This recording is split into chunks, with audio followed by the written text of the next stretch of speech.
ආයුබෝවන්. ඔයාලා හැමෝම Care Fusion with Dil YouTube channel එකට ඉතාම ආදරෙන් පිළිගන්නවා. අද මම කතා කරන්න බලාපොරොත්තු වෙන්නේ අපි ගන්නා ආහාර ගැන. එහෙම නැත්නම් අපි ඇත්තටම සෞඛ්‍ය සම්පන්න පෝෂ්‍යදායී ආහාර වේලක් ගන්නවද? මොනවද ඒ ආහාර වලට ඇතුළත් විය යුත්තේ? මේ පිළිබඳව දැනගන්න මේ වීඩියෝ එක දිගටම නරඹන්න.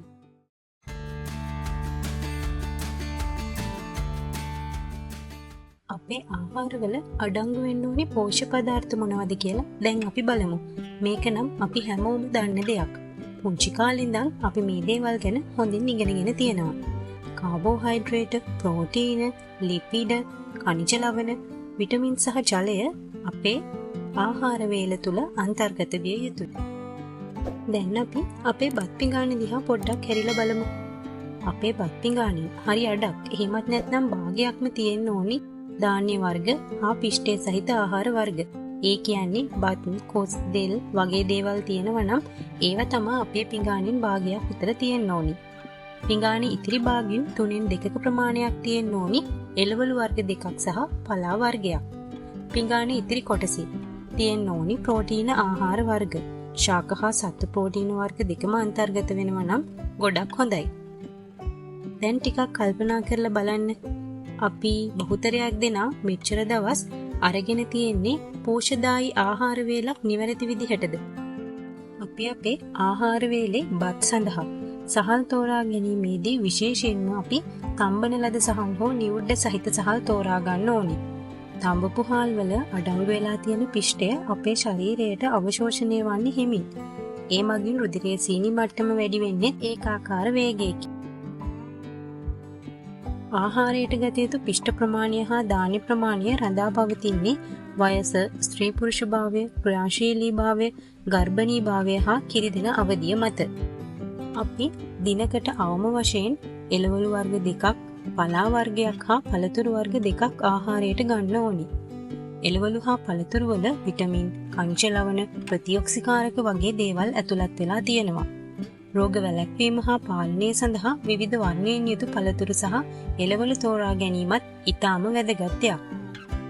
එක් පුද්ගලයෙකු විසින් දිනපතා අවම වශයෙන් එළවලු, පලා හා පළතුරු ග්‍රෑම් 400ක්වත් ආහාරයට ගන්න ඕනි. විශේෂයෙන්ම එළවලු ඉහළ උෂ්ණත්වයේ වැඩි වේලාවක් පිස ගැනීම නිසා ඒවායේ ඇති විටමින් හා ප්‍රතිඔක්සිකාරක විනාශ වෙලා යන්න පුළුවන්. ඒ නිසා හැකි සෑම විටම සලාද ලෙස හෝ හුමාලයෙන් තම්බා එළවලු ආහාරයට ගන්න වග බලා ගන්නත් ඕනි. සෑම ආහාර වේලකටම වියලි ඇට වර්ග, මාළු, බිත්තර හෝ තෙල් කොටස් ඉවත් කරන ලද මස් වර්ග එකතු කරගන්න. එමගින් ඔබේ ප්‍රෝටීන අවශ්‍යතාවය සම්පූර්ණ වෙනවා. ඔබේ දෛනික ආහාර වේලට වියලි ඇට වර්ග සමග ධාන්‍ය එකතු කර ගැනීමෙන් සිරුරට අවශ්‍ය අත්‍යවශ්‍ය ඇමයිනෝ අම්ල සියල්ලම ලබා ගැනීමට හැකි වෙනවා. සත්ව ආහාරවල විටමින් B12 ස්වභාවික ලෙස අන්තර්ගත වෙලා තියෙනවා. හාල් මැස්සන්, සාලයින්, මුරුල්ලන් ආදී කුඩා මාළු වල කැල්සියම් හා ඔමේගා 3 වැනි හිතකර මේද වර්ගත් ඇතුළත් වෙලා තියෙනවා. ළමුන් සහ සෞඛ්‍ය සම්පන්න වැඩිහිටියන් සියලු දෙනාටම දිනකට බිත්තරයක් ආහාරයට ගැනීමට හැකිනම් එය වඩාත් සුදුසුයි. නැවුම් කිරි හෝ මුදවන ලද කිරි නිෂ්පාදන ආහාරයට ගැනීමට අපි සෑම විටම උත්සාහ ගන්න ඕනි. මේ අපේ දෛනික ආහාරයේ අත්‍යවශ්‍ය කොටසක් නොවුනත් මේ නැවුම් කිරි මගින් අපේ කැල්සියම් අවශ්‍යතාවය සපුරාලනවා. කජු, රටකජු, තලවැනි තෙල් සහිත ඇට හෝ බීජ අහුරක් දිනපතා ආහාරයට ගැනීමට සුදුසු වන අතර එමගින් සිරුරට අවශ්‍ය මේද ප්‍රමාණය ලබා ගැනීමට උපකාරී වෙනවා. මේදය අපට අවශ්‍ය ශක්තිය සපයන අතර මේද ද්‍රාව්‍ය විටමින් එනම් vitamin A, K, E, D අවශෝෂණය කර ගැනීමට උපකාරී වෙනවා. අපි ලබා ගන්නා මේදය සංතෘප්ත මේදය සහ අසන්තෘප්ත මේදය ලෙස කොටස් දෙකකට බෙදෙනවා. අසන්තෘප්ත මේදය තමයි අපේ සිරුරට වඩා හිතකර වෙන්නේ. අසන්තෘප්ත මේදය සහිත ආහාර වෙන්නේ කජු, රටකජු, අලිගැට පේර වගේ දේවල්. අපේ රටේ ප්‍රධාන මේද ආහාර ප්‍රභවය වෙන්නේ පොල්. පොල් වල තියෙන්නේ සංතෘප්ත මේදය. උදාහරණයක් විදිහට ගත්තොත් 5 දෙනෙක්ගෙන් යුත් පවුලකට දිනකට භාවිතා කළ හැක්කේ එක් මධ්‍යම ප්‍රමාණයේ පොල් ගෙඩියක කිරි හෝ එක් අයෙකුට පොල් තෙල් තේ හැඟි දෙකකට අඩු ප්‍රමාණයක් විතරයි. ඒ වගේම කේක්, බිස්කට්, කෙටි ආහාර, වදින ලද අලපෙති, ක්ෂණික නූඩල්ස් වැනි ආහාරවල ට්‍රාන්ස් මේදය අඩංගු වෙලා තියෙනවා. ඒ හින්දා ඒ වගේ ආහාර අපි භාවිතය සීමා සහිතව සිද්ධ කරන්න ඕනි. කෑමට ලුණු එකතු කර ගැනීම හා ලුණු වැඩි කෑම ගැනීම සීමා කිරීම මගින් සෞඛ්‍ය සම්පන්න ජීවිතයක් ගත කිරීමට අපිට හැකියාවක් ලැබෙනවා. ලුණු වල අඩංගු වෙන සෝඩියම්. ආහාරවල ස්වභාවිකවම සෝඩියම් තියෙන නිසා අපේ දෛනික සෝඩියම් අවශ්‍යතාවය සපුරා ගැනීමට එමගින් පුළුවන් වෙනවා. ඒ හින්දා ආහාරවලට ලුණු එක් කිරීම අත්‍යවශ්‍යම නැහැ. එම නිසා පිසීමේදී බත්වලට ලුණු එක් නොකිරීමටත් වග බලා ගන්න ඕනි.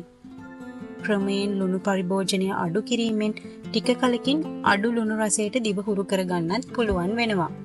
පැණි බීම, බිස්කට්, කේක් හා රස කැවිලි සීනි ආදේශක සීමා කරන්න. සීනිවල කැලරි වලට අමතරව කිසිදු පෝෂ්‍ය පදාර්ථයක් අඩංගු වෙලා නැහැ. අධික සීනි පරිභෝජනය බෝ නොවන රෝග සඳහා අතවැනීමක් විදිහට හැම විටම මතක තබා ගන්න. සෞඛ්‍ය සම්පන්නම පානය වන්නේ ජලය. දවසකට ජලය වීදුරු 8-10ක් නැත්නම් ජලය ලීටර් 1.5යි 2යි අතර ප්‍රමාණයක් බොන්න. වැඩිහිටියෙක් සඳහා දෛනික දියර අවශ්‍යතාවය වන්නේ ශරීර බර 30න් බෙදීමෙන් ලැබෙන අගයයි. ඒ වගේම පානීය ජලය පිරිසුදු හා ආරක්ෂිත වෙන්න ඕනි. ජලයේ නටන උෂ්ණත්වයේ විනාඩි 5ක් රත් කිරීම මගින් බොහෝ විස බීජ විනාශ වීම සිදු වෙනවා. ඒ වගේම හැකි සෑම විටම නැවුම් හා නිවසේදීම පිළියෙල කරගත් ආහාර කෑමට ගන්න. සැකසු ආහාර සීමා කරන්න. කෑම ඇසුරුම් වල ඇති ලේබල් සෑම විටම කියවන්න. වර්ණකේතයන් හා ඒවායේ අඩංගු පෝෂක සංඝටක අමුද්‍රව්‍ය ආදිය පරීක්ෂා කරන්න. අද වීඩියෝ එක හොඳයි කියලා හිතෙනවා නම් ලයික් එකක් දාලා තව කෙනෙකුට බලන්න ෂෙයා කරන්න. ඒ වගේම channel එකත් subscribe කරන්න අමතක කරන්න එපා.